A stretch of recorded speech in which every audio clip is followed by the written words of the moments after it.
जिस प्रदोष व्रत का हम वर्णन करते हैं, जिस प्रदोष के दिन का आपको बधाई कल हमने दी थी कि प्रदोष की आपको बधाई हो, प्रदोष शाम का जो समय होता है, प्रदोष काल जो होता है, उसका वर्णन जब हम करते हैं, ये प्रदोष की पूजन का विधान किसने बनाया, ये प्रदोष की पूजन का नियम किसने बनाया, ये प्रदोष की संध्या काल का, प्रदोष के समय का पूजन का विधान कौन बनाया, ये प्रदोष के समय पर एक बेलपत्र चढ़ाने का विधान किसने बनाया, प्रदोष के समय पर एक समीपत्र चढ़ने का विधान किसने बनाया, प्रदोष के समय पर अगर मान लो कोई भिखारी से भिखारी व्यक्ति भी है जो ठेला चला रहा है, उसके पास में खाने के लिए कुछ नहीं है, फटे कपड़े पहन रहा है, उसकी जिंदगी में कुछ भी नहीं बचा और कर्जे में लदालूम हो गया, एक चावल का दाना अगर वो प्रदोष के दिन, प्रदोष काल में शाम के समय पर शंकर के शिवलिंग पर चढ़ा देता है तो 3 या 4 प्रदोष में उसका कर्जा चूकना प्रारंभ हो जाता है। वो प्रदोष का विधान। इतना ये प्रदोष का वर्णन करा किसने, इतना प्रदोष की महत्वता बताई किसने, कौन करे इतना वर्णन? अगर प्रदोष की महत्वता बताने वाला कोई है, इसीलिए मेरे शंकर भगवान माता सती को लेकर कुंभज ऋषि के यहाँ, अगस्त ऋषि के यहाँ कथा सुनने के लिए गए थे, क्योंकि उनके बराबर कोई शंकर के महत्व को बता नहीं सकता और प्रदोष के महत्व को नहीं बता सकता। सती मैया को प्रदोष का महत्व बताने के लिए शंकर सती जी को लेकर कुंभज बाबा के यहाँ गए थे, अगस्त ऋषि, कि प्रदोष के महत्व को तो जानो सती, तुम प्रदोष के महत्व को तो सती जानो, तुम प्रदोष के महत्व को तो सती पहचानो कि प्रदोष का महत्व क्या होता है, प्रदोष काल का महत्व क्या होता है, प्रदोष के समय का महत्व क्या होता है। जिस समय पर सूरज डूब रहा हो, चंद्र प्रकाशित हो रहा हो, दोनों का मेल हो रहा हो, ना तो पूरा सूरज डूबा है, न पूरा चंद्र आया है, ना पूरा अंधेरा है, ना पूरा उजाला है, उस समय को प्रदोष काल कहा गया, उस समय को प्रदोष का समय कहा, प्रदोष काल कहा। अब कई लोग हमसे कहते हैं गुरुजी आप हमको प्रदोष का समय बताया करो कि प्रदोष काल किसको कहते हैं, प्रदोष का समय किसको कहते हैं।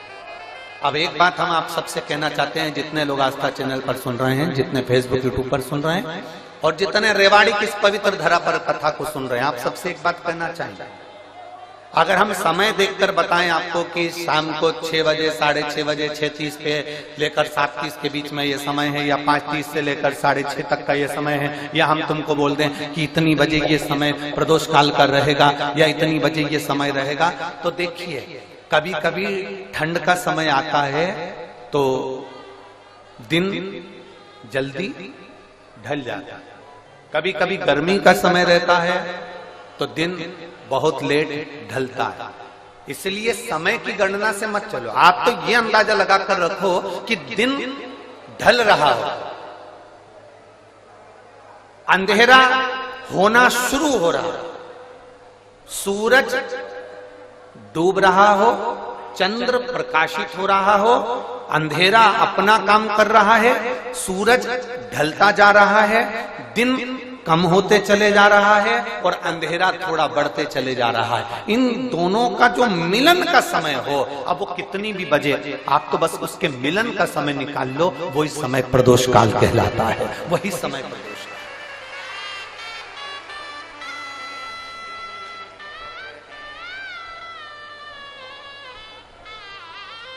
अब प्रदोष काल की पूजन का विधान किसने बनाया, कोई आपसे पूछे तो क्या बताओगे, जम के बोलो जल्दी से, कौन ने बताया था, अगस्त ऋषि। द्रौपदी ने क्या मांगा, एक वर और दे दीजिए भोलेनाथ। शंकर जी ने कहा मांगो कौन सा वर, स्त्री की पवित्रता का वर दे दीजिए,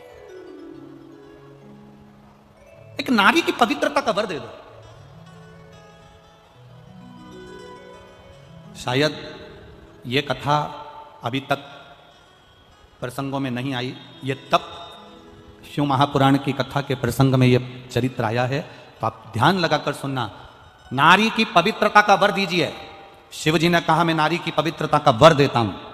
क्या वर, नारी की पवित्रता रहना चाहिए, किस स्थान पर नारी की पवित्रता का स्मरण कराया गया, जरा जितनी मेरी बहनें बैठी हैं, जितनी मेरी माताएं बैठी हैं, जितनी मेरी जीजियां बैठी हैं, सावधानी से सुनना कि नारी की पवित्रता का वर केवल एक द्रौपदी को नहीं मिला था, नारी की पवित्रता का वर दुनिया की सारी स्त्रियों को मिला था। शिव जी ने कहा, सुन द्रौपदी, ध्यान लगाकर सुनना, पहला नारी की पवित्रता का वर देता हूं। जब एक मां अपने छोटे से बच्चे को दूध पिलाती है, स्तनपान कराती है, उसकी सेवा करती है, छोटा सा बच्चा जब गोदी में गंदगी कर देता है, छोटा सा बच्चा जब गोदी में कपड़ों पर भी गंदगी कर दे, उसकी गोदी में उसने गंदगी कर दी, तो शिव महापुराण की कथा कहती है, भगवान देव अधिदेव महादेव कहते हैं वो नारी उस समय पर भी अपवित्र नहीं होती, तो भी वो पवित्र ही मानी जाती है। आप में से कितनी माताएं बैठी हैं जिनकी बहू का बच्चा छोटा सा है और बहू के बच्चे ने बहू की गोद में गंदगी कर दी, तो बहू बार बार नहाने जाती होगी? है कोई? जम के बोलो जरा, है? नहीं। क्यों? सास कह देती है, अरे क्यों बेटा, बच्चा छोटा है ना, छोटे बच्चे की गंदगी नहीं लगती, छोटे बच्चे की अपवित्रता नहीं लगती। छोटा सा बच्चा गोदी में है, गंदगी कर दिया, छोटा सा बच्चा गोदी में है, गंदगी करा, और माँ भगवान की भक्ति में लगी है, माँ भगवान के भजन में लगी है, माँ कोई अच्छे कार्य में लगी है, उसके बाद भी मां को अपवित्रता नहीं लगती है। दूसरा, बहुत ध्यान से सुनना, जितने आस्था चैनल पर मेरी बहनें सुन रही हैं और जितने फेसबुक यूट्यूब पर सुन रहे हैं और जितने इस पंडाल में सुन रही हैं, बहुत ध्यान लगाकर सुनना।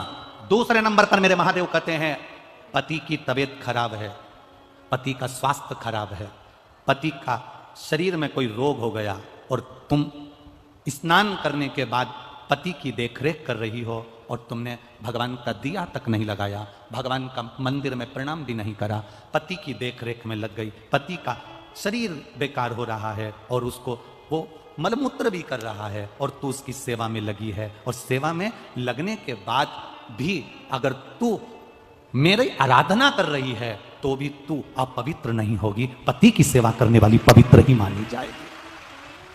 द्वितीय भाव,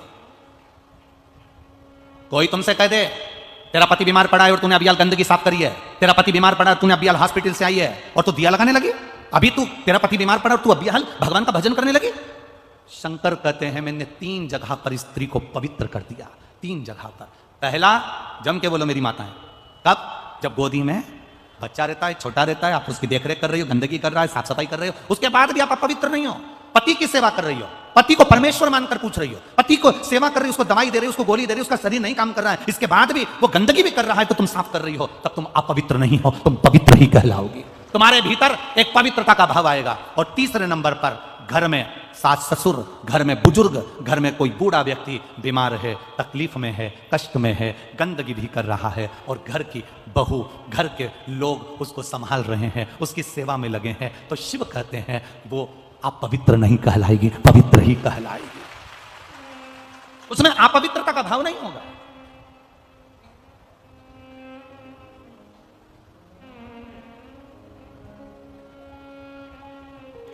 अगर आज बहुओं से अगर कथा के माध्यम से कोई कह दे कि तुम्हारे सास ससुर बीमार पड़े हैं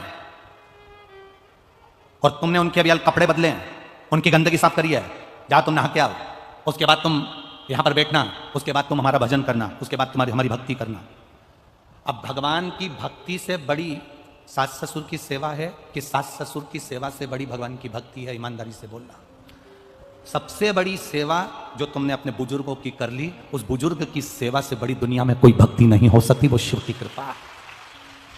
3 जगह पर नारी अपवित्र नहीं होती। पहला, उसका बच्चा गंदगी कर दे गोदी में, उसके बच्चे ने अगर गंदगी कर दी गोदी में तो नारी बार बार स्नान करने नहीं जाएगी, क्योंकि बच्चा छोटा है, उसको संभाल रही है, उसको गोदी में लिए, उसको लाड लड़ा रही है, उसको प्रेम कर रही है, उसको स्नेह कर रही है, उसको स्तनपान करा रही है, उसको दूध पिला रही है, उसको भोजन करा रही है। माँ बार बार स्नान नहीं करेगी, वो नारी पवित्र की पवित्र कहलाएगी। वो जब चाहे भगवान का भजन कर सकती है, वो जब चाहे तब शिव की आराधना कर सकती है, वो जब चाहे शंकर को दिया लगा सकती है, वो जब चाहे शिव के स्मरण कर सकती है। दूसरे नंबर पर, पति बीमार पड़ा है, पति को शरीर में कष्ट है, पति को तकलीफ है और स्त्री उसकी सेवा में लगी है, हॉस्पिटल में उसकी सेवा कर आई है और उसका मन कर रहा है मेरे पति की तबीयत ज्यादा खराब है, सेवा करते करते मंदिर चली गई दिया लगाने के लिए, वो पवित्र ही कहलाएगी, उसमें अपवित्रता का भाव नहीं आएगा। और तीसरे नंबर पर, घर में बुजुर्ग, सास ससुर माता पिता, घर का बड़ा, घर का दादा दादी, घर का बुजुर्ग अगर बीमार पड़ा हुआ है और बहू उनकी सेवा में लगी हुई है और सेवा करते करते भी उसने पूजन नहीं करी, मैं सेवा कर लूं इसके बाद पूजन करूंगी, फिर गई दिया लगाने के लिए भगवान के मंदिर में, तो भगवान उसको पवित्र नहीं मानता, भगवान उसको पवित्र ही मानता है, उसकी पवित्रता उसके जीवन की रहती है, क्योंकि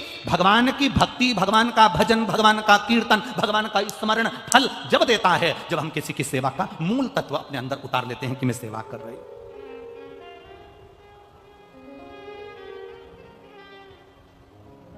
ये हमसे लोग पूछते हैं, गुरुजी आप कहते हो कि भगवान 3 महीने में सुन लेता है, आप कहते हो कि भगवान 3 महीने के अंदर सुन लेता है, ऐसा शिव महापुराण में होता क्या है जो 3 महीने के अंदर भगवान सुन लेता है? और हम यहां पर भी क्या कर जा रहे हैं, जिसने 1 गिलास पानी पिलाया है, 1 अन्न का दाना खिलाया है, जिसने किसी को सेवा दी है, यहां बैठकर आप कुछ ना कुछ इस पूरे प्रागण्य में सेवा कर रहे हो, खाली नहीं जाएगा। 3 महीने का इंतजार करना, तुम्हारा पत्र कहीं ना कहीं तथा में मैनपुरी का पत्र भी वहां पर प्राप्त होगा, लिखा होगा।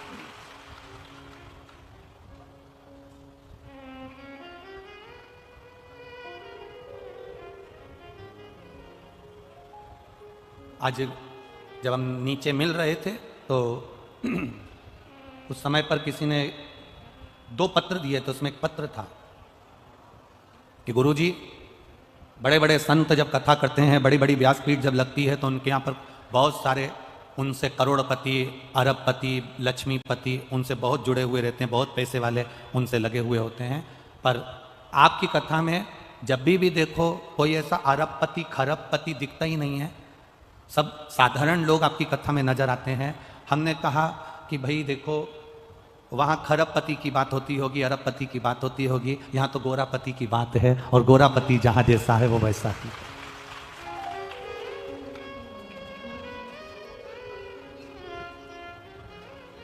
एक किसी ने कहा था बहुत पहले कि गुरुजी आप क्या वीआईपी कथा नहीं करते हो क्या? हमने कहा वीआईपी कैसी होती है? अब कथा भी वीआईपी होती है, वीआईपी कथा नहीं करते क्या? हमने कहा वीआईपी कैसे होती है? कहा गुरुजी अच्छे सोफे वोफे लगे हों, कालीन मालीन बिछा हो, बेहतरीन झूमर वूमर टंग रहे हों, और बेहतरीन जो वीआईपी लोग हों जिन्होंने खूब अच्छा डोनेशन दिया हो, वो ऐसे सोफे पर बैठे हैं और आप आओ और कथा करो और अपने घर जाओ, ऐसी वीआईपी कथा। हमने कहा ये शंकर भगवान के यहाँ कोई वीआईपी नहीं चलता। जितने उनकी बारात में वीआईपी आए थे वो तो खुद पीछे चल रहे थे, जो नॉन वीआईपी थे वो आगे चल रहे थे। शिव के यहाँ चलता कौन है? भगवान नारायण लक्ष्मी को लेकर आए, लक्ष्मी बड़ी सज धज के आई भगवान शंकर की शादी में, इतनी सुंदर तैयार होकर आई माता लक्ष्मी। 7 अप्सराएं लक्ष्मी जी का श्रृंगार कर रही थी। लक्ष्मी जी का श्रृंगार देखकर भगवान नारायण को बड़ी प्रसन्नता हुई। भगवान विष्णु ने कहा जिंदगी में पहली बार तुझे अप्सराएं तैयार कर रही है, तू कहां जा रही है? लक्ष्मी जी बोल रही शंकर जी की शादी में जा रही हूं। भगवान बोले इतनी सज धज के जाएगी तो शंकर भगवान भी भूले में पड़ जाएंगे, इतनी सज धज के जा रही है। श्रृंगार कर रतन माणिक रतन आभूषण श्रृंगारित कर माता लक्ष्मी शंकर जी की शादी में गई थी। सरस्वती मैया श्रृंगार कर रही थी, अप्सराएं श्रृंगार कर रही थी। ब्रह्मा जी ने पूछ लिया, ब्रह्माणी कहां जाने की तैयारी है? शंकर जी की शादी है इसलिए मैं तैयार हो रही हूं। वो भी तैयार हुई, इंद्राणी तैयार हुई, सारी देवता सारी देवियां एक से बढ़कर एक श्रृंगार करके तैयार हुए। और तैयार होते से ही सबसे आगे ये खड़े हुए। शंकर भगवान को बोला भगवान विष्णु ने, तुम्हारी शादी है, चलो बारात लेकर। शंकर भगवान बोले अभी नहीं चलूंगा, थोड़ी लेट चलूंगा। तो भगवान इंद्र ने कहा मुहूर्त तो आज का ही है। शंकर भगवान बोले मैं ऐसे मुहूर्त नहीं मानता, मैं मुहूर्त नहीं देखता। काल और महाकाल ये 2 बिना मुहूर्त के हैं। तुम्हारे यहां अगर काल मुहूर्त से आता हो तो बात दूसरी है। जब तुम्हारे मरने का समय आए तो तुम बहू से कह देना, देख तो शुभ लाभ चल रहा है कि नहीं चल रहा, अभी नहीं मरूंगी, घड़ी देख कौन सी चल रही है। तो इतने में बहू कह देगी मम्मी अभी तो अमृत की चौघड़ियां चल रही है। तो यमराज से कह दो अभी नहीं मरूंगी, आधे घंटे बाद आना जब लाभ की घड़ी हो। मरने में समय नहीं देखा जाता। आप में से कितने लोग हैं जो समय देख के मरे हों? कोई ऐसा हो किसी ने समय देख के मरा हो, सुबह 9 बजे मरूंगी, जब तक खूब चरूंगी, अभी नहीं मरूंगी। है कोई? कोई नहीं। काल मुहूर्त नहीं देखता, मरने का समय नहीं होता।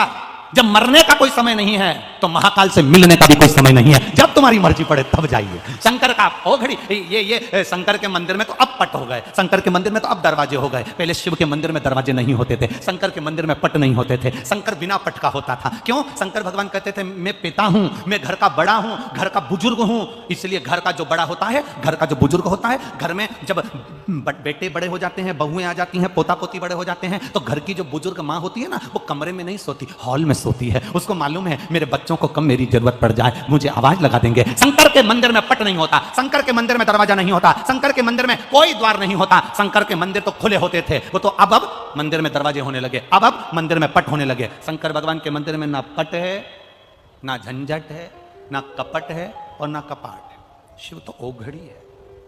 कहा मुहूर्त निकल रहा है, चलो। कई लोग हमसे कह देते हैं महाराज जी आप बताओ कौन सी मुहूर्त में दुकान खोलें, आप बताओ कौन से दिन दुकान खोलें, आप बताओ कौन सी चौघड़िया में दुकान खोलें। हम उनसे कहते हैं जिस दिन तुम्हारे दिल से शंकर जी का नाम निकल जाए और शिव जी पर भरोसा तुम अगर करना चालू कर दो, किसी भी दिन दुकान खोल लेना, एक नंबर चलेगी, ये निश्चित है।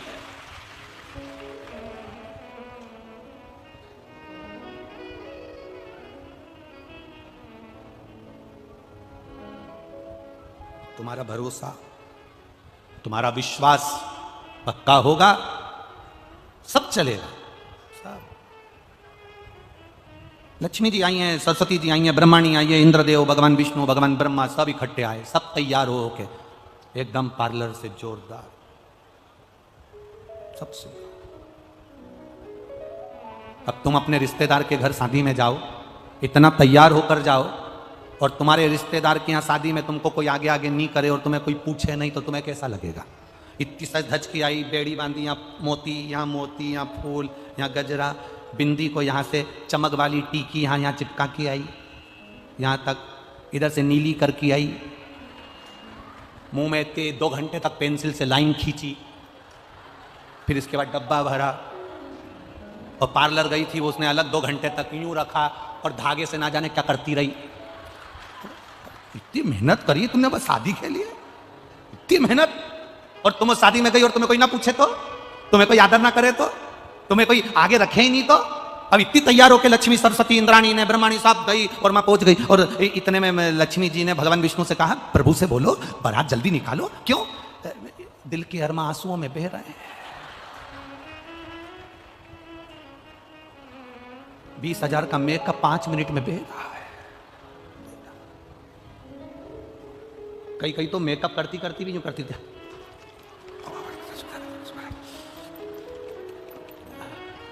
अब इधर अब बेचारा पति आया, हाँ क्या है, इसको पकड़ो जल्दी से।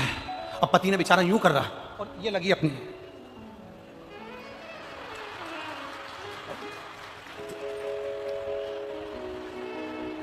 पिन देना, नीचे से साड़ी खींचो, नीचे से खींचो,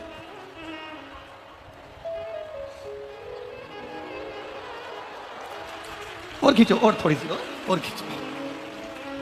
अब पति बोला ये क्या करूं, फेंक दो मेरे ऊपर, क्या करूं, नीचे रख दो। कैसी लग रही? अब पति बोला ऐसी लग रही जैसे हरी घास में भैंस चल रही है। अब बोले सो कहा बोले तो लक्ष्मी जी नारायण से बोली भगवान से, प्रभु। भगवान बोले क्या? बारात जल्दी निकालो, जल्दी। भगवान बोले क्यों? अब इनको जल्दी इसलिए निकालना था क्योंकि दिल के अरमा आंसुओं में बह रहा है, इतना महंगा मेकअप 5 मिनट में बह रहा है। अब एसी के कमरे से नीचे पृथ्वी पर आए हो, भूलोक में आए हो, ब्रह्मांड में आए हो, तो यहाँ तो सब चीज रहती, तो तुम जल्दी जल्दी प्लीज चल। शंकर जी से कहा प्रभु बारात। शंकर भगवान बोले अभी हम नहीं निकलेंगे। तो मुहूर्त तो आज का है। शिव जी बोले हमें मुहूर्त से कोई मतलब नहीं, जिस दिन हमारा पाउडर का डब्बा आएगा तभी हम जाएंगे। अब भगवान शंकर जी समझ में नहीं, भगवान विष्णु समझ ही नहीं पाए कि पाउडर का डब्बा का मतलब। इतने में लक्ष्मी जी कहने लगी हमको लगता है इनके डब्बा नहीं है पाउडर का, हमें मालूम होता तो हम पहले से लेके आते, हमें क्या मालूम था कि इनके डब्बा नहीं। अब इतना तो सुनना था। इतनी देर में सामने से आवाज आ रही थी राम नाम सत्य है। शंकर भगवान उठकर नाचने लगे, मेरा पाउडर का डब्बा आ गया। पाउडर जो सामने से बारात आई, बारात देखकर शिव प्रसन्न, राम नाम सत्य, राम नाम सत्य। लगा याद, रात तैयार, इनने भस्मी चढ़ाई, तैयार होके बैठे और इतने में भगवान ब्रह्मा जी बोले तुम्हारे लिए रथ लाए हैं, उस पर बैठ जा। शंकर जी बोले रथ पे नहीं बैठूंगा, मैं मेरे नंदी पर बैठूंगा। नंदी पर बैठ गए, तो नंदी पे बैठे तो भी उल्टे, नंदी का मुंह इधर, शंकर जी का मुंह उधर। इंद्र ने पूछ लिया प्रभु नंदी पर बैठे हो, वो भी उल्टे बैठे हो, नंदी का मुंह इधर है, तुम्हारा मुंह उधर है, सीधे तो बैठो। शंकर भगवान बोले हम सीधे नहीं बैठेंगे। क्यों? क्योंकि नंदी का मुंह उधर, हमारा मुंह इधर, इसलिए क्योंकि बारात को आगे से नंदी देखेगा, पीछे से हम देखेंगे। पूरा मैनेजमेंट हमारा है, पूरा मैनेजमेंट। अब लक्ष्मी जी ने नारायण जी से कहा हम आगे नाचे कि पीछे? ये स्त्रियों में ये बड़ी विचित्र बात हो जाती है। जब बारात निकलती है ना तो वो बार बार अपने जीजा जी से कहती है ढोल वाले को पीछे भेजोगे कि आगे? हम आगे नाचे कि पीछे? अब ढोल वाला इधर बजाता बजाता उसने देखा यहाँ पे तो कोई निछावर आ नहीं रही, तो ढोल वाला भी धीरे धीरे डम डम करता हुआ आगे चले गया। तो ये नाचती नाचती अब लक्ष्मी जी पूछ रही हम आगे कि पीछे, क्योंकि नंदी का मुंह इधर और शंकर जी का मुंह इधर।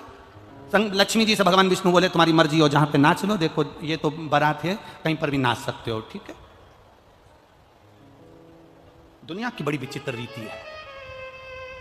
शादी होती है तो दुनिया के लोग शादी में दूल्हे के आगे चलते हैं। कहां चलते हैं? जम के बोलो जरा, आगे। दुनिया की रीति बड़ी विचित्र है। शादी होती है तो पूरे रिश्तेदार आगे चलते हैं, और जब कोई मर जाता है तो सारे रिश्तेदार पीछे चलते हैं। इससे यह मालूम पड़ता है कि तुम्हारे सुख के समय पर, तुम्हारी खुशी के समय पर, तुम्हारे धन दौलत के समय पर सारे रिश्तेदार आगे रहेंगे, और जैसे ही तुम्हारी दुख की घड़ी आई, कर्जे में लदालुम हुए, सारे रिश्तेदार पीछे चले, सब पीछे। अब शिव जी आगे। अब इतने में ब्रह्मा जी ने भगवान शंकर जी से कहा प्रभु जी आपकी बारात चल रही है, थोड़ा आपसे निवेदन है। शंकर भगवान बोले बोलो क्या बात है?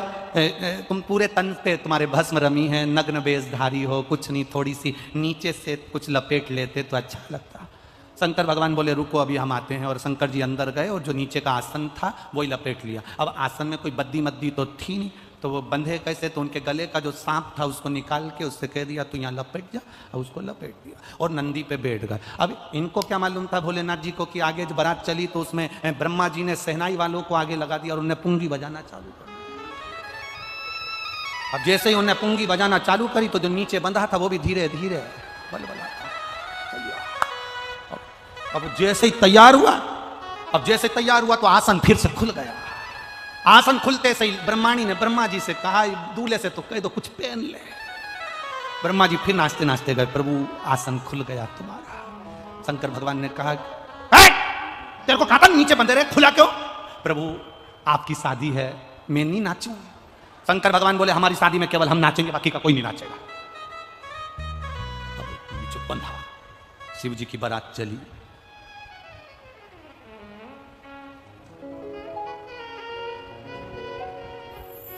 सारे देवता चल रहे थे, शंकर जी का मन नहीं लग रहा था। दूल्हे का मन जब तक नहीं लगता जब तक उसके बेस्ट फ्रेंड नहीं आ जाए। भले कितने भी बेकार हो पर उनके बिना बारात अच्छी नहीं लगती है। दोस्त कितने भी बेकार हो पर उनके बिना बारात अच्छी नहीं लगती। दोस्त दोस्त होते। अब शिव जी के तो गणों के बिना मन नहीं लग रहा, क्योंकि ब्रह्मा ब्रह्मलोक में, भगवान विष्णु वैकुंठ लोक में, इंद्र इंद्रलोक में, मेरे तो इनसे ही रिश्ता नाता है। भले ये कैसे भी हैं, घर के लोग भी समझा के ले जाते, तेरे एक भी दोस्तों को मत बुलाना, सब नंबर बन के पियक्कड़ है। अगर एक भी आ गया ना तो सोच लेना तू हो। इतने में वो मना भी कर देता, पापा कसम खा के कहता हूँ एक भी नहीं आएगा। और दोस्तों ने घेर लिया चौराहे पे, मैनपुरी के मेन चौराहे पे, तेरी शादी है, अपनी क्या लाइन है बता।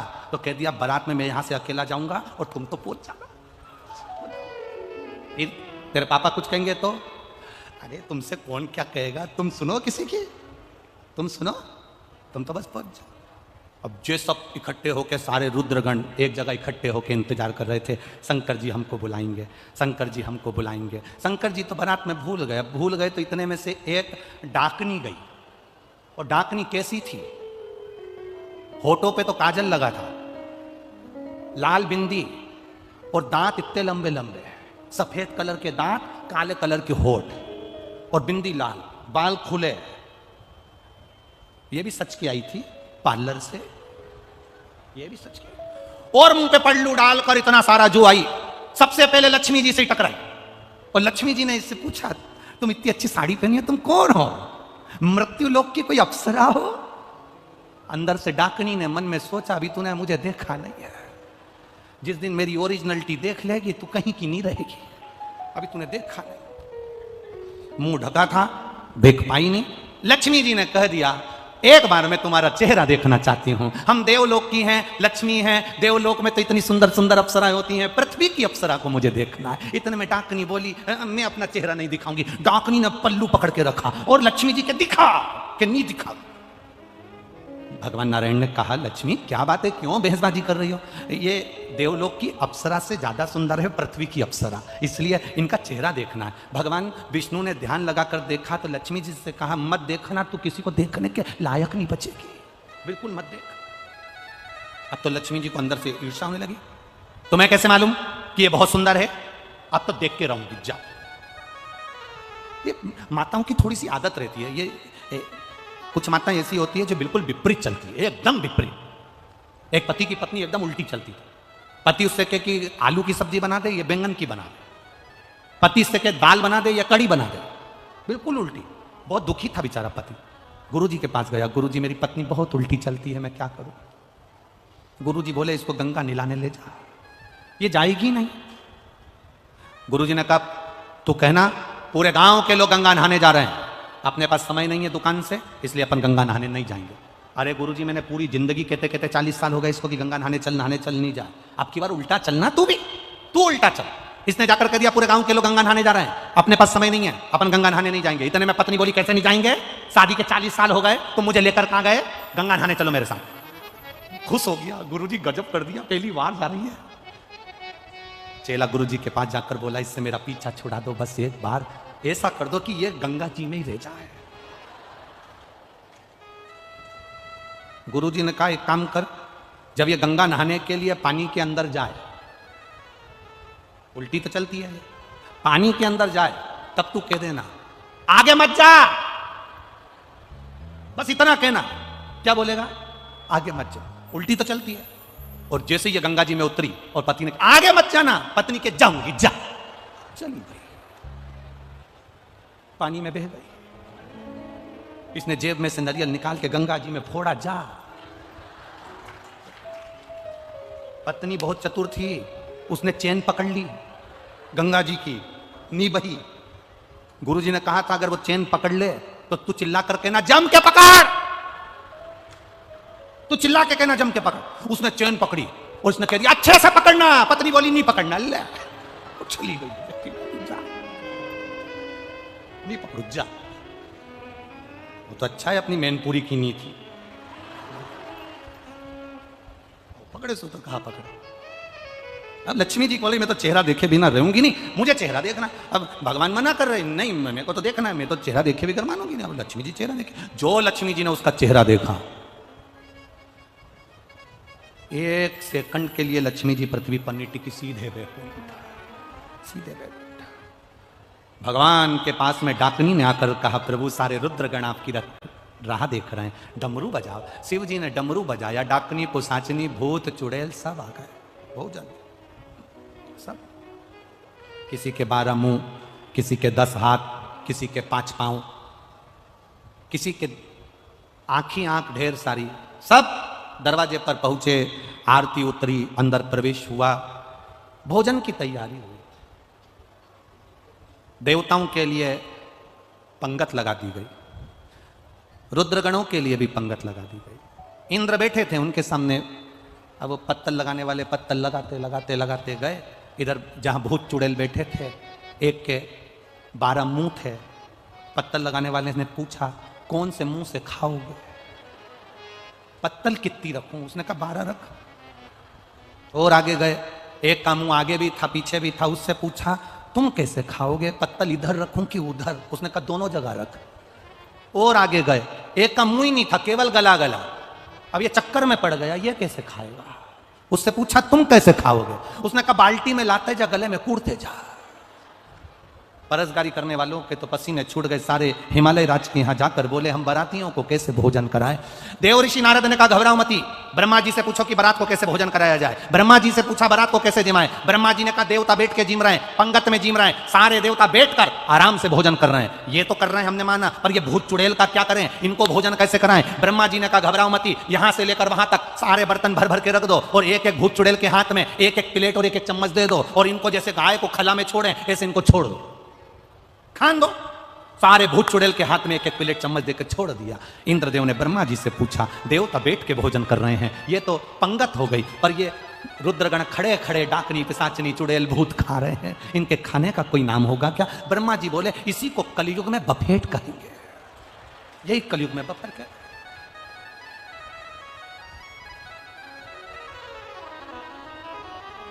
और भयंकर हालत। आपके यहाँ होता है बफेट? अरे बोलो तो जम के, होता है? बहुत बुरी हालत होती है उसमें, खाने का कंपटीशन होता है। दुनिया में सबसे ज्यादा भीख मांगने वाले वहीं मिलेंगे आपको। तुम देखना, सबसे ज्यादा भीख मांगते नजर आते हैं जब वो पानी पूरी की जगह पर। क्या बोलते, पानी पूरी कि गोलगप्पा? गोलगप्पा, हैदराबाद में भी गोलगप्पा बोलते हैं। किसी ने हमसे पूछ लिया था इसको गोलगप्पा क्यों कहते हैं, कई बोले कि इसको गोलगप्पा क्यों कहते हैं, गुपचुप क्यों कहते हैं। तो हमने कहा जैसे ही मुंह में गुप आदमी चुप, वो खाए से बोले क्या खा। सबसे ज्यादा भीड़ पड़ती है उसी गोलगप्पा में, वो पानी की पूरी में। और मालूम पड़े, ए भैया हाथ में दोना कटोरा, भिखारी जैसा कटोरा दे दे भैया, भैया दे दे प्लीज भैया दे दे। अब उसको गर्मी भी लग रही है और देना भी सबको है, और पाँव में खुजाल भी चल रही है, खुजाल है सुतो। और फिर और सब लोग पल्लू डाल डाल के, पानी बहुत अच्छा है। इतना अच्छा पानी तो अपने घर में भी नहीं बनता, क्योंकि घर में एक्स्ट्रा सामान नहीं डलता। इतना जोरदार पानी है, इतना जोरदार। बहुत। फिर भोजन करके सब बाहर निकले, सो तो आनंद होए। शिव महापुराण की कथा कहती है बाबा, शिव जी का मंगल विवाह बड़े आनंद के साथ, जो भाव के साथ होता है वो एक आनंद ही आनंद है।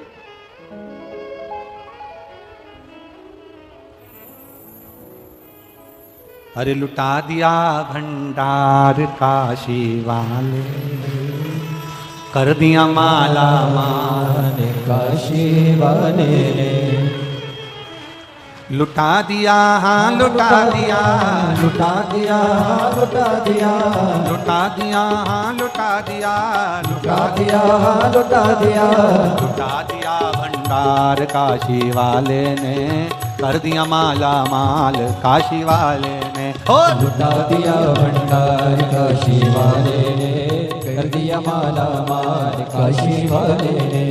लुटा दिया, हाँ लुटा दिया, लुटा दिया, लुटा दिया, लुटा दिया, हाँ लुटा दिया, लुटा दिया, लुटा दिया। अरे लुटा दिया भंडार काशी वाले ने, कर दिया माला माल काशी वाले ने। ओ लुटा दिया भंडार काशी वाले ने, कर दिया माला माल काशी वाले ने।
भावना लाया वैसा ही वो फल पाया, जो जैसी भावना लाया वैसा ही वो फल पाया।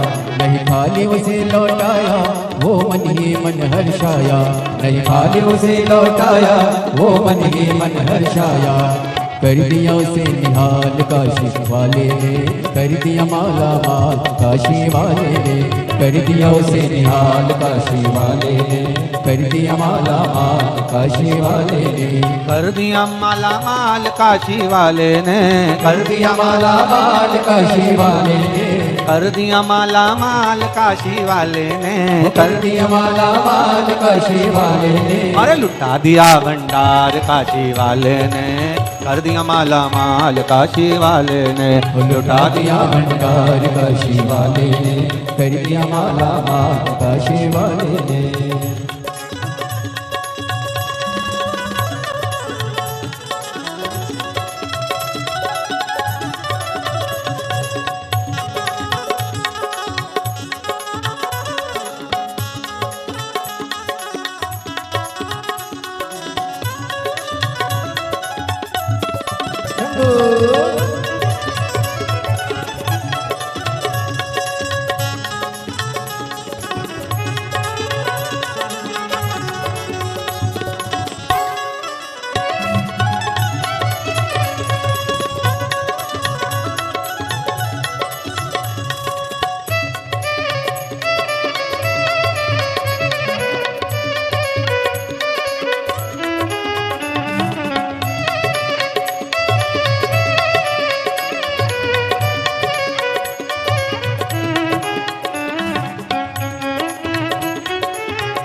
किया जो सेवा वो पाया मिश्री मेवा, चरणों की किया जो सेवा वो पाया मिश्री मेवा। जिसने है मांगा बेटा वो चांद सा टुकड़ा पाया, जिसने है मांगा बेटा वो चांद सा टुकड़ा पाया। कर दिया फिर खुशहाल काशी वाले ने, कर दिया माला माल काशी वाले ने, कर दिया फिर खुशहाल काशी वाले ने, कर दिया माला माल काशी वाले ने, कर दिया माला माल काशी वाले ने, कर दिया माला माल काशी वाले ने, कर दिया माला माल काशी वाले ने, कर दिया माला माल काशी वाले ने, लुटा दिया भंडार काशी वाले ने, कर दिया माला माल काशी वाले ने, लुटा दिया भंडार काशी वाले ने, कर दिया माला माल काशी वाले ने, लुटा दिया भंडार काशी वाले ने, कर दिया माला माल काशी वाले ने, लुटा दिया भंडार काशी वाले ने, कर दिया माला माल काशी वाले ने, लुटा दिया भंडार काशी वाले ने, कर दिया माला माल काशी वाले ने, लुटा दिया भंडार काशी वाले ने, कर दिया माला माल काशी वाले ने। हर हर महादेव अपने स्थान पर बैठकर भगवान देवादिदेव महादेव से भाव से, दिल से, हृदय से शिव जी से अपने मन की बात भाव से कहो। जहां भी जगह मिले वहां बैठकर बाबा देवादिदेव महादेव से अपने मन की बात भगवान शिव से प्रार्थना से करें, बड़े भाव से। श्री शिवाय नमस्तुभ्यं, श्री शिवाय नमस्तुभ्यं, श्री शिवाय नमस्तुभ्यं, श्री शिवाय नमस्तुभ्यं, श्री शिवाय नमस्तुभ्यं। भोला सब दुख काटो मारा, ओ भोला सब दुख काटो मारा। शिव शंकर जपो तेरी माला, भोले बाबा जपो तेरी माला।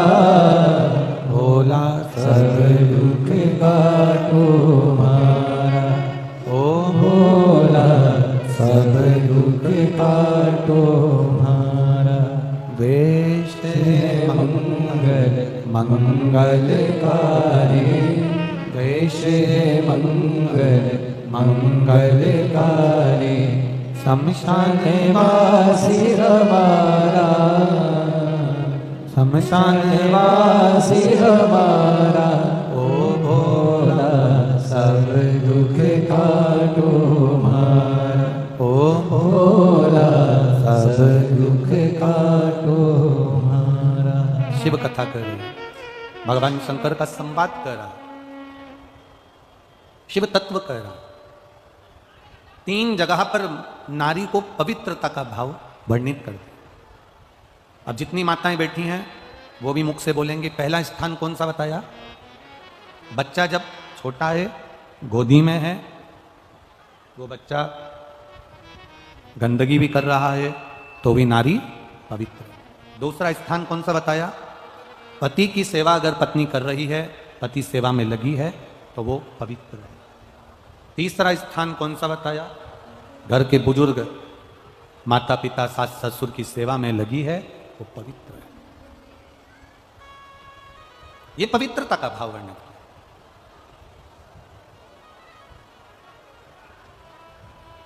पक्षी, पशु, जीव, जानवर,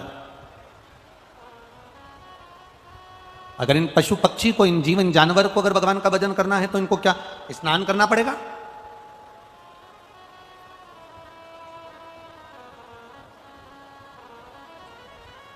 क्या इनको उस स्नान के बाद पूजन करेंगे तो उसका क्या फल प्राप्त होगा? कल एक प्रसंग पर अपन रुके थे कि सौभाग्यवती नारी, सुहागिल स्त्री जब सुहागिलें करती हैं, अब यहाँ पर गौरनी बोलते हैं कि सुहागिल बोलते हैं, जो भी आप लोग बोलते होगे वो अपने ऊपर है, आप लोगों के ऊपर है। तो जब सौभाग्यवती नारी गोदी में, ये सती मैया के प्रसंग से ये प्रसंग है, ध्यान देना महाराज, बहुत बहुत स्मरण में रखिएगा। आपके कोई पूछे तो आप लोगों को जवाब देने में दिक्कत नहीं आएगी और आप उस का स्मरण करेंगे।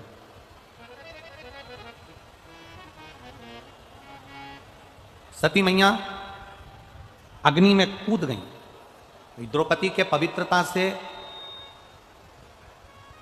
सती मैया के अग्नि कुंड में कूदने से और माता पार्वती के प्रागट्य से और पार्वती जी के मंगल विवाह से शिव जी के साथ, और शिव जी के यहां से जब भगवान शंकर के साथ माता पार्वती जी जब विवाह कर कर आ गई, शादी कर कर जब पहुंच गई, विवाह कर कर जब पहुंची हैं, और लक्ष्मी, सरस्वती, गायत्री, इंद्राणी, ये सभी देवियां जब कैलाश धाम पर एकत्रित हुई,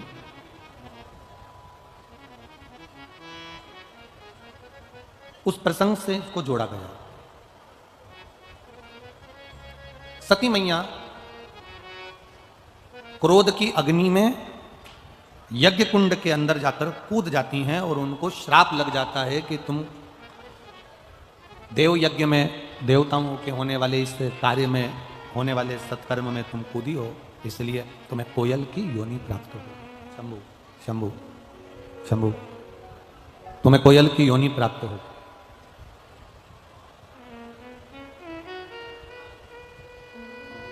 सती मैया ने हाथ जोड़कर देवादिदेव महादेव से प्रार्थना की।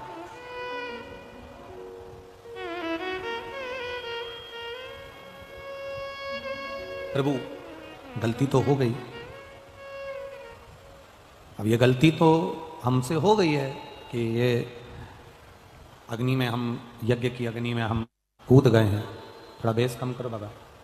यज्ञ की अग्नि में हम कूद गए, ये गलती तो हमसे हो गई है, पर क्षमा भी तो आप ही को करना है प्रभु, क्षमा भी तो आप ही को करना है। शंकर भगवान ने कहा, तुम कोयल के रूप में जन्म लेने के बाद में जब 2 आषाढ़ पड़ेंगे, जिसको दुनिया के लोग कोकिला अधिक मास कहेंगे, और ये 2 आषाढ़ में तुम जब मेरी आराधना करोगी अखंड सौभाग्य को पाने के लिए,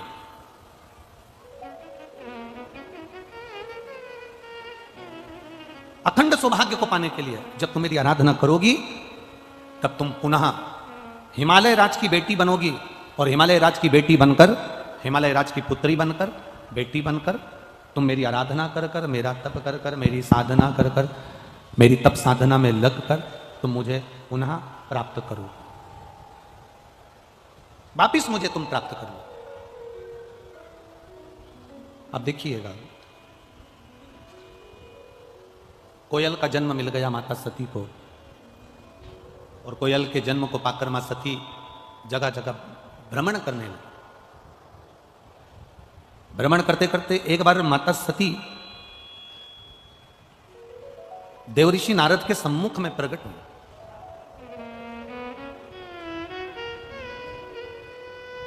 और देवऋषि नारद ने जब माता सती को देखा तो माता सती से कहा, सती, मां को नमन कर कर कहा कि एक छोटी सी गलती सती माता तुमने कर ली। एक तो अपने पति के सामने जाकर झूठ बोल दी, दूसरा सीता जी बनकर राम जी की परीक्षा ले ली, तीसरा अपने पिता के घर में यज्ञ में तुम बिना बुलाए चली गई, और चौथा जो गलती तुमने करी है वो गलती सबसे प्रबल गलती है करी कि उस यज्ञ की अग्नि में, यज्ञ के कुंड में तुम कूद कर अपने प्राणों को त्याग दिया। उस यज्ञ की अग्नि में तुमने अपने प्राणों को त्याग दिया, उस यज्ञ की अग्नि में तुम अपने प्राणों को छोड़ दिया। अब थोड़ा सा ध्यान लगाना, ये जितनी माताएं बैठी हैं, जितने भाई बैठे हैं, जितने लोग आस्था चैनल पर कथा सुन रहे हैं, जितने फेसबुक यूट्यूब पर कथा सुन रहे हैं, जरा ध्यान लगाकर कथा का स्मरण करना। सती मैया के जन्म से पहले, पार्वती जी के जन्म से पहले जितने जितने जन्म माता पार्वती के हुए हैं,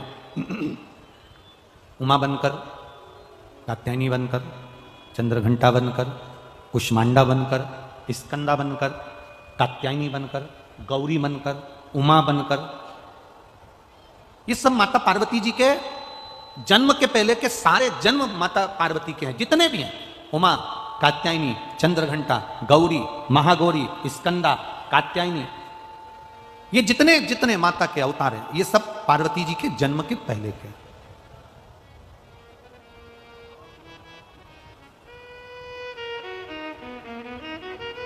सती मैया के भीतर ये भाव जागृत हो गया, माता सती के अंदर ये भाव जागृत हो गया। देवऋषि नारद से कहा कि मैं 51, ये जितने जन्म मैंने लिए हैं 50 जन्म में ले चुकी हूं, और पार्वती का जो मेरा जन्म होगा वो 51वें नंबर का होगा।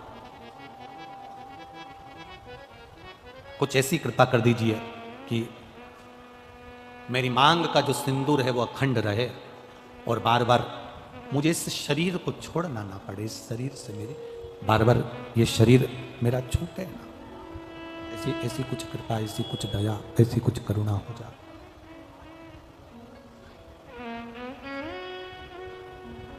कहा देव ऋषि नारद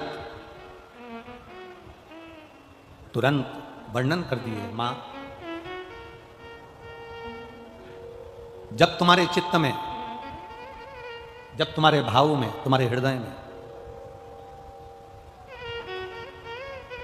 तुम्हारी चित्तवृत्ति में, तुम्हारे हृदय में, तुम्हारे भाव में जिस समय पर तुम कोयल बनकर भी एक अन्न के दाने को अगर उठा लोगी, और वो अन्न का दाना तुमने जो उठाया है, अगर वो 2 भाग वाला है, वो अन्न के दाने में अगर 2 भाग हैं जिसको तुमने उठाया, और वो अन्न का दाना भूलवश भी अगर किसी सौभाग्यवती नारी की गोद में अगर पड़ जाता है, तो मां तेरा वो अखंड सौभाग्य भी रहेगा, और तुझे जिंदगी में दूसरी बार फिर बदलकर जन्म नहीं लेना पड़ेगा। एक ही अखंडता में चल रहा है, एक अखंडता के साथ।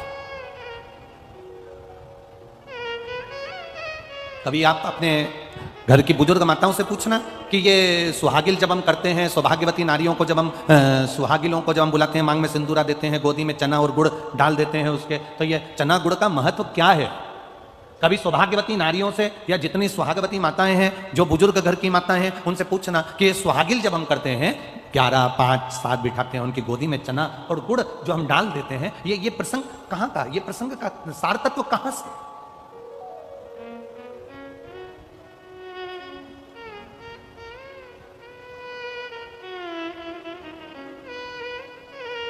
दुनिया में सब चीज में मिलावट हो सकती है, ऐसी कोई चीज नहीं जिसमें मिलावट नहीं हो। दुनिया में सब चीज में मिलावट हो सकती है, केवल एक चना और गुड़ ऐसा होता है जिसमें मिलावट का कोई काम नहीं होता है। गुड़ के अंदर खार हटाने के लिए, कालापन हटाने के लिए थोड़ा बहुत उसमें कुछ डाल सकते हैं,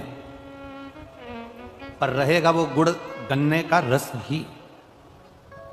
गुड़ को साफ किया जा सकता है, गुड़ का पाउडर बनाया जा सकता है, गुड़ का पाउडर का डब्बा बनाया जा सकता है, गुड़ की बड़ी ढेली बनाई जा सकती है, गुड़ की छोटी ढेली बनाई जा सकती है, गुड़ की और छोटी ढेली, पर रहेगा वो गुड़ ही।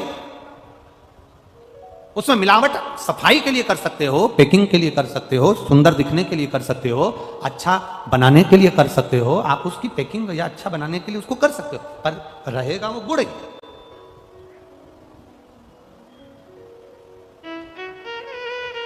मेरे शिव की कथा कहती है, भगवान नारायण का संवाद कहता है, बृहस्पति महाराज की कथा कहती है, बद्रीनाथ भगवान की कथा कहती है, और मां पार्वती जी का संवाद कहता है कि सुहाग में भी एक चीज ऐसी होती है, आपने कभी अनुभव करा होगा, यहाँ जितनी सुहागन माताएं बैठी हैं इनके स्मरण में होगा कि आप जब 10-12 माताएं सुहाग लेने के लिए बैठती हैं, तो उसमें सबसे जरूरी अगर कोई चीज होती है तो वो मांग का सिंदूर होता है। बोलो सही है कि गलत है? जम के तो बोलो। सबसे जरूरी क्या है? मांग का सिंदूर। अब इसमें चूड़ी की महत्वता बताई क्या? इसमें मंगलसूत्र की महत्वता बताई क्या? इसमें नाक की लौंग की महत्वता बताई क्या? इसमें जो तुमने साड़ी पहन रखी है उसकी महत्वता बताई क्या? नहीं, इसमें महत्वता बताई है मांग के सिंदूर की। कारण क्या है? चूड़ी जो तुम हाथ में पहनी हो, सबके हाथ में अलग अलग डिजाइन की चूड़ी हो सकती है, सबके कलर अलग हो सकते हैं, सबकी मूल्य अलग हो सकता है। कोई 10 रुपए दर्जन, कोई 5 रुपए दर्जन, कोई 50 रुपए दर्जन, कोई 150 रुपए दर्जन, कोई 500 रुपए दर्जन की चूड़ी हो सकती है। जिस चूनर को तुम ओढ़े हो इसकी कीमत ऊपर नीचे हो सकती है। जिस नथ को तुम पहने हो, सुहाग की सामग्री में जो जो सामग्री आपको बताई जा रही है इसकी कीमत ऊंची नीची हो सकती है। कान का कुंडल पहने हो, इसकी कीमत ऊंची नीची हो सकती है।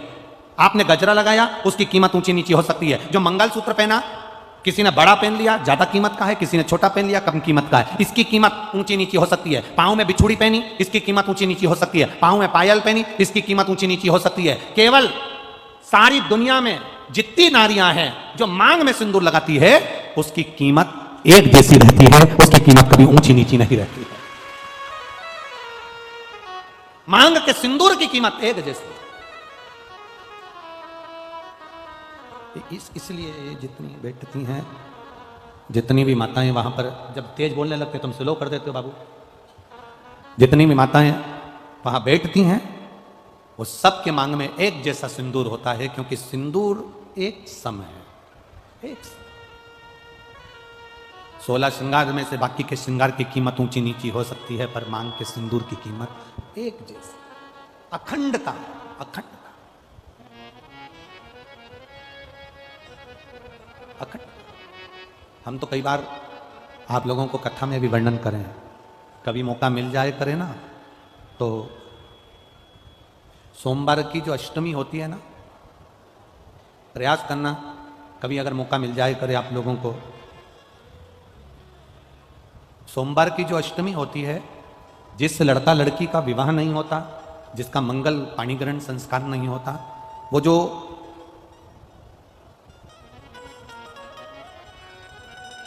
यह अशोक सुंदरी वाली जो जगह होती है, ये शिवलिंग है, यह जलाधारी है। यहां से जो चरण है, इसमें राइट में गणेश जी, लेफ्ट में कार्तिकेय जी, बीच में एक मोटी सी लाइन होती है जो अशोक सुंदरी का स्थान होती है। शिवलिंग के ऊपर जो जलाधारी बंदी होती है, वो जलाधारी में से जो बूंद बूंद पानी शिव जी पर गिरता है, वो शंकर भगवान की 5 बेटियां जया, विषहरा, शामलीबारी, दौतली और देव, ये ऊपर से एक एक बूंद पानी शिवलिंग पर गिरा रही है। कभी मौका लगे और आपको लगे कि विवाह नहीं हो रहा है बच्चों का, तो उस समय पर ये 3 पत्ती की जो बेलपत्र लेते हैं, बीच की पत्ती में कंकु रोली या लाल चंदन, और 2 पत्ती में पीला चंदन, अक्षत का 1 दाना ऊपर वाली पत्ती में जिस पर आपने लाल चंदन लगाया है या रौली लगाई है, और 3-3 अक्षत के दाने इन दोनों पत्ती में। अपना स्मरण कर कर भगवान देवाधिदेव महादेव के सम्मुख में जो अशोक सुंदरी का स्थान है, सोमवार की अष्टमी के दिन इस बेलपत्र को, डंडी का जो भाग है वो जहां से पानी बहकर जाता है उस ओर करते हुए इस बेलपत्र को अशोक सुंदरी वाली जगह पर समर्पित कर देना चाहिए, और अपने हाथ का स्पर्श कर कर बाबा देवाधिदेव महादेव से प्रार्थना कर कर सोमवार की अष्टमी के दिन जो आ जाता है, बाबा देवाधिदेव महादेव का मंगल विवाह शीघ्र ही कराने का। यह अशोक सुंदरी का स्थान, यह अशोक सुंदरी की जगह जो है ना, स्थान जो है, ये कोई साधारण नहीं। और हम फिर कहेंगे, अगर सौभाग्यवती नारियों को हम तो स्मरण में उनके लाना चाहेंगे कि प्रयास करा करो, प्रयास करा करो कि सुहाग की सामग्री, आप चुंदड़ी देते हो, चूड़ी देते हो, काजल देते हो, लाली देते हो, आप बहुत सारा सामान सुहाग का देते हो, हम मना नहीं करेंगे, पर प्रयास करा करो कि सुहाग की सामग्री कभी भी प्लास्टिक की डलिया में नहीं, बांस की टोकनी में रखकर देना चाहिए।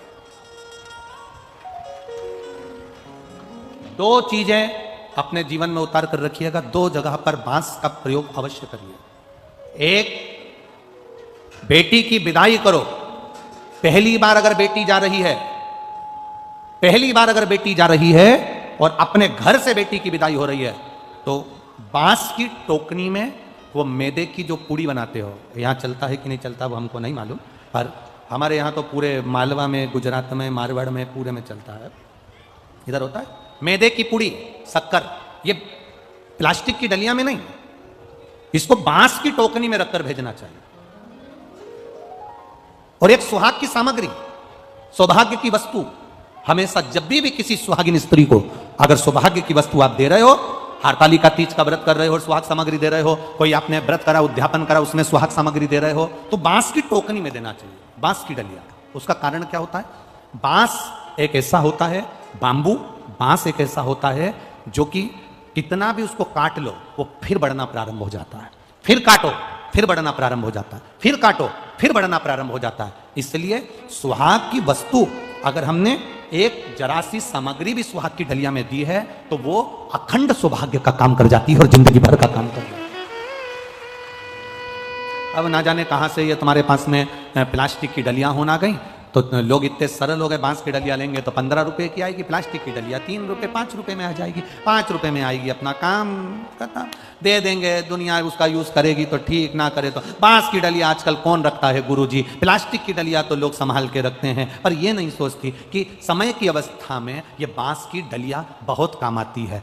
किस जगह पर काम आती है? जब घर में मान लो कोई बड़ी बीमारी सम्मुख में आकर खड़ी हो जाती है, पति या किसी व्यक्ति को घर में रोग उत्पन्न हो जाता है, तुमने अगर बांस की डलिया में सुहाग का दान दिया है तो घबराना मती, तुम्हारे पति के प्राण यम भी नहीं ले जा सकता, उसको साधना पड़ता है। कई बार कई स्थान ऐसे हैं जहां पर बांस की डलिया का प्रयोग होना चाहिए।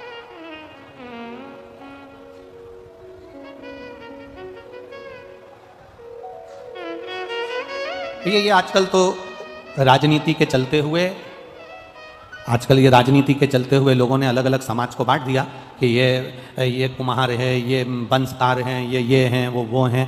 पर शिव महापुराण की कथा कहती है एक एक हमारा सनातन धर्म का एक एक हिंदू भाई, हमारे सनातन धर्म का एक एक व्यक्ति जिस जिस कार्य को छोटे से छोटा व्यक्ति करता है, उस कार्य की कीमत भी हमारे यहाँ अंतिम समय तक, शुरू से लेकर आखिरी तक उसका प्रयोग होता है। शुरू से अखंडता दीजिए, अखंड। मेरी माताओं से एक निवेदन हमेशा रहा है, आज फिर निवेदन करेंगे। तुम मांग में सिंदूर भरो, मांग में जब सिंदूर भरते हो तो एक बात अपने अंदर उतार कर रखना, तुम्हारे तैयार होने का जो कक्ष है, तुम्हारे श्रृंगार का जो कमरा है, तुम्हारे तैयार होने की जो जगह है, वहां पर लकड़ी का सिंदूरा जरूर रखा करो, प्लास्टिक का सिंदूरा मत रखो। सिंदूरा जानते हो आप लोग? अरे बोलो तो जमते, जानते हो? जिसमें लकड़ी के सिंदूरे में सिंदूर भरा हुआ, कुंकू उसमें भरा हुआ, लकड़ी के सिंदूर,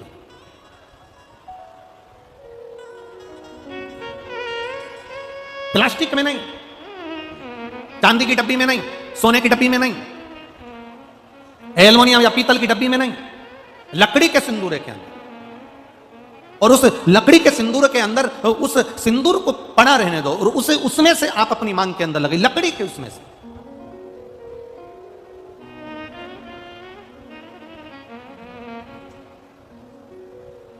उसका एक भाव आपके यहां, जब ब्राह्मण देवता शादी के समय पर मांग भरवाते होंगे, लड़के से कहते होंगे कि ये लड़की की मांग भरो, उस समय पर लकड़ी के सिंदूरे का महत्व ब्राह्मण देवता अपनी पोथी में से पढ़कर बताते होंगे कि लकड़ी का सिंदूरा क्या महत्व रखता है। उस जगह पर लकड़ी के सिंदूरे का महत्व ब्राह्मण देवता बताते हैं जिस समय पर मांग भरी जाती है। और मांग भरते समय ब्राह्मण देवता लकड़ी के सिंदूरे का महत्व बताते हैं कि पंचदेव, पंचायत, पंचदेव, भगवान विष्णु, मां दुर्गा, गणेश जी, सूर्य नारायण और भगवान शंकर, कितने देव? जम के बोलिए जरा। पंचदेव। पंचदेव शिव पंचायत के ये 5 देवता लकड़ी के सिंदूरे के अंदर रहते हैं। जब लकड़ी के सिंदूरे का आप दर्शन करेंगे तो वो गोल रहेगा, उस पे आगे का भाग एक उभरा हुआ होगा। करें दर्शन आप लोगों ने? उभरा हुआ भाग रहेगा। शिव महापुराण की कथा में और हमारे यहाँ जब ब्राह्मण देवता, जब लड़की की शादी होती है, लड़के की शादी होती है, तो लड़के के हाथ में सिंदूरा देकर कहते हैं इसकी मांग भरो। उस समय पर सिंदूर भरते समय ब्राह्मण देवता सिंदूरे का महत्व समझाते हैं कि इस सिंदूरे में, इस लकड़ी की डब्बी में, इस लकड़ी की डिब्बी को केवल लकड़ी की डिब्बी मत समझना, इसको सिंदूरा की डब्बी केवल सिंदूरा की मत समझना, इसको ध्यान लगाकर देखना। इसके अंदर मां दुर्गा, इसके अंदर गणेश जी महाराज, इसके अंदर सूर्य नारायण भगवान, इसके अंदर भगवान विष्णु, इसके अंदर देवादिदेव महादेव, ये पंचदेव शंकर भगवान की पंचायत इस सिंदूरे की लकड़ी की डब्बी के अंदर रहती है। इसके अंदर जो सिंदूर भरा जाता है, इन 5 की साक्षी रखकर मांग में जाता है, जिससे नारी का सौभाग्य अखंड होता चले जाता है। अब अरे गुरुजी ये तो ओल्ड फैशन है, इसलिए लोग आजकल वो लकड़ी का डब। कितने लोग हैं आप लोग आपके कमरे में जिसमें तुम तैयार होती हो? ईमानदारी से बोलना, झूठ मत बोलना हो।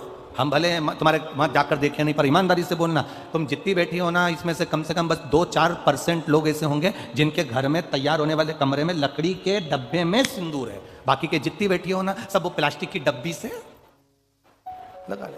प्लास्टिक, थोड़ा उसके महत्व को समझो। बोलो री जी हो, कितनों के घर में रखा है? झूठ मत बोलना रही हो, बिल्कुल झूठ नहीं बोलना, सत्य बताओ कितने लोगों के यहाँ रखा है? 1 2 3 4 5 6 7 8 9 10 11 12 12.5 रख। एक ने उठाया गिरा दिया, हम समझ गए पहले था हटा दिया। 12:30 का मतलब हम समझते हो, हम तेरे को ध्यान रखना चाहिए। एक गुड़ चना सुहागवती नारी की झोली में इसलिए दिया जाता है कि जो सुहागिल में बैठी है इसकी गोदी संतान से भी भरी रहे और इसके जीवन में कितनी भी जिंदगी में कभी भी दुख आए तो गुड़ जैसी मिठास इसके जीवन में हमेशा बनी रहे, हमेशा बनी। सिंदूरे का महत्व अपने जीवन में उतारिएगा। ज्यादा फैशन में, हम पहले भी कहे, दो चीजें अपने को बर्बाद कर देती है, एक फैशन, दूसरा व्यसन। ज्यादा फैशन भी हमको बर्बाद कर देगा और ज्यादा व्यसन भी हमको बर्बाद कर देगा। इन दो चीजों से बचने का प्रयास करिएगा। शिव कथा करिए, भगवान शंकर का संवाद करा, महाराज शिव महापुराण की कथा करिए। तारकासुर का संहार करने के लिए भगवान श्री षडानंद कार्तिकेय जी सम्मुख आते हैं। पार्वती जी कह देती हैं इस तारकासुर, इस तारकासुर को कार्तिकेय, इस तारकासुर के हृदय में शिव का वासा है, इसलिए इसके प्राणों को हृदय से ना हरा जाए। भगवान तारकासुर को बाणों से छेदित करते हैं पर हृदय में बाण नहीं छोड़ते। भगवान देवाधिदेव महादेव की कृपा से तारकासुर का संहार होता है। षडानंद कार्तिक आनंद से विराजमान होते हैं। भगवान अशोक सुंदरी और कुंदकेश्वर महादेव पधार रहे हैं। जोरदार ताली बजाकर स्वागत करें। बहुत बहुत साधुवाद देता हूं मैनपुरी से महामंडलेश्वर स्वामी श्री हरि हरानंद जी महाराज जी को, जिनके यहाँ पर रोज प्रतिदिन बटुक ब्राह्मणों द्वारा कड़ी और खिचड़ी का प्रसाद बनाया जाता है और सुबह 3 बजे से उठकर इन गुरुजी के शिष्यों द्वारा कड़ी खिचड़ी बनाकर यहाँ भक्तों को वितरित करी जाती है। एक बार जोरदार ताली बजाएं। मैनपुरी से महामंडलेश्वर स्वामी हरिहरानंद जी महाराज जी, उनके पावन चरणों को दंडवत प्रणाम करता हूं, नमन करते हैं। बाबा देवाधिदेव महादेव की कृपा से, भगवान शिव ओघड़दानी की कृपा से 1 अगस्त से 7 अगस्त तक दशहरा मैदान हाई स्कूल तिल्दा नेवरा छत्तीसगढ़ में दोपहर 2 बजे से 5 बजे तक शिव महापुराण की कथा होगी, जिस कथा का नाम कावड़ शिव महापुराण की कथा का क्रम रहेगा। सभी भाव से उसको श्रवण करेंगे। छत्तीसगढ़ की धरा को सावन के महीने में 2 कथा प्राप्त हुई है, एक तिल्दा नेवरा में है और दूसरी बालोदा है, बालोदा बाजार में। तो ऐसी, परंतु समय समय के गैप में है। पर श्रावण के महीने में संपूर्ण छत्तीसगढ़ वासियों को बहुत बहुत साधुवाद देता हूं कि आपके क्षेत्र में जो कथा हो रही है उसको अपने जीवन में उतारें और अपने जीवन को धन्य बनाएं। हर हर महा